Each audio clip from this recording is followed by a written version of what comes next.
I'm gonna give you guys 5 reasons why white belts were not supposed to learn any dangerous technique like knee bars, heel hooks, or neck cranks. Back in 2001, when they started jiu-jitsu, I broke my army training jiu-jitsu with only a month.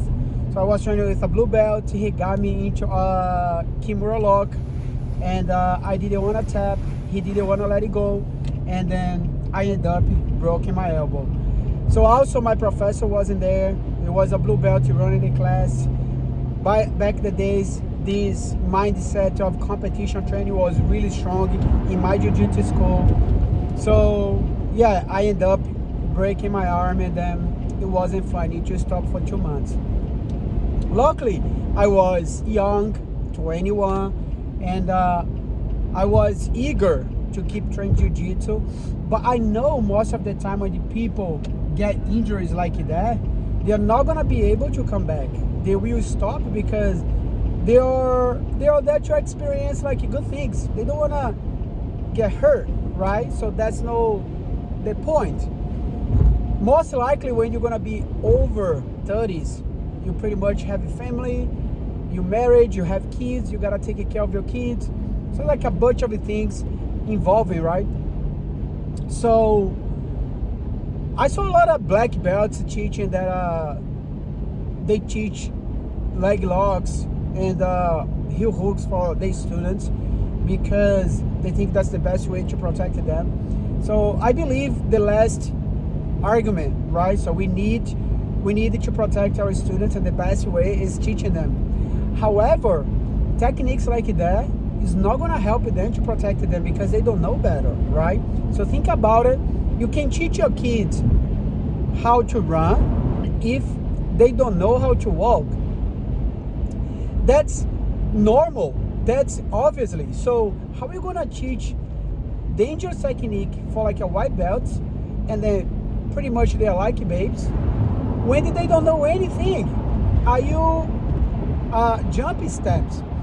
So here's my advice, right? As a black belt, teaching over 10 years, owner of a jiu-jitsu school, and being trained in jiu-jitsu for over 24 years, you guys have to have like a white belt program. If you go to a jiu-jitsu school and your professor is gonna try teaching you every time something else that's come up on his mind or he saw on YouTube or Instagram, you're screwed. So here's the thing.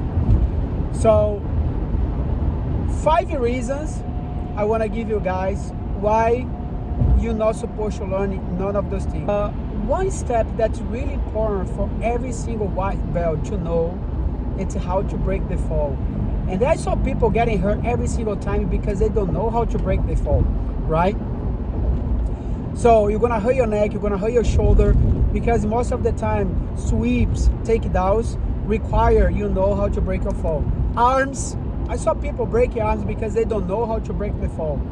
So white belt has to repeat like over and over, break falls until they know how to break the fall properly, right? Second, front row. So as I said, front row and the break falls, that's techniques that you need to know in order to protect yourself. So sometimes like sweeps require you know how to roll over your shoulder. If you don't know, you're gonna follow it, and then you're gonna start getting yourself hurt because you don't know how to protect yourself. So break fall in the front row, that's 2 techniques you guys have to do in a massive way over and over in order to protect yourself. Third, how to breathe. So every time I talk with my white belts, my students, like they say, Professor, I struggling the most breathing because I keep holding my teammates, my opponent, and I'm forgetting about how to breathe. So what I believe, this excitement of training, that's pretty normal for every single white belt, right? Beginners. So we gotta teach white belts how to concentrating on the technique they wanna do. They want to do everything you only once because they can remember really well. So our job as a black belt is telling them, look, focus on one technique you want to do. If it doesn't work, go for another one. If it doesn't work, you come back to the first one. And they keep trying those two techniques over and over until you're going to understand one of them, and they're going to be able to follow up to another ones. If somebody's going to pass your guard or sweep you or even tap you, it's okay.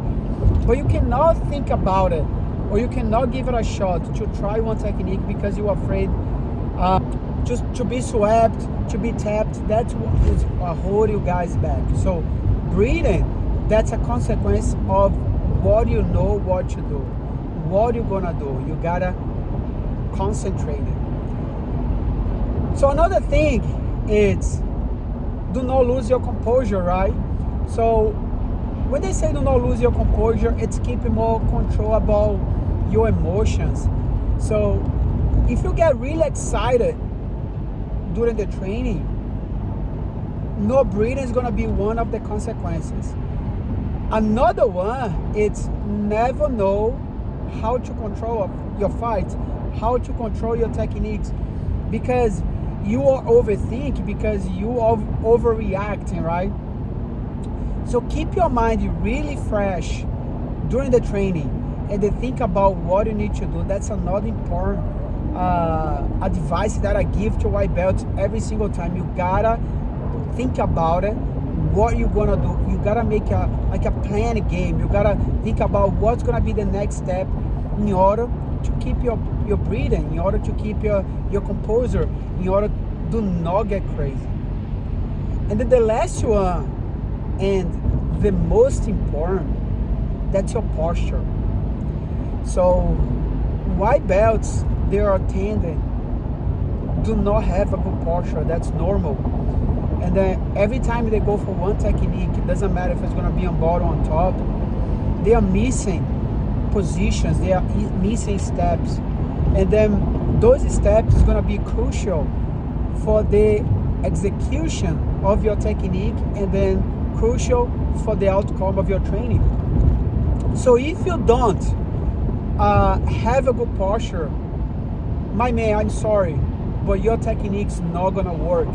Or if it's gonna work, it's gonna be in a lock way. So you gotta pay attention when you need to put your hand, where, why, when you need to make your grips, why you make your grips. All those steps is gonna be really important for you guys have a better result as a white belt. So if you guys can see, you have so much to learn. So why I'm supposed to teach you guys on white belts, heel hooks, leg locks, wrist locks, neck cranks, when if you don't know even how to break your fall? So pay attention. If your school is teaching techniques like that, you most likely is gonna get hurt sooner or later. And another thing is, you guys need to have like a program, so you're gonna know how and what you're gonna learn every week. You're gonna be expecting techniques that's gonna develop your beginner journey, and then you're gonna be in a safe spot. I'm gonna come back with one more video about why I cannot teach techniques like that for white belts.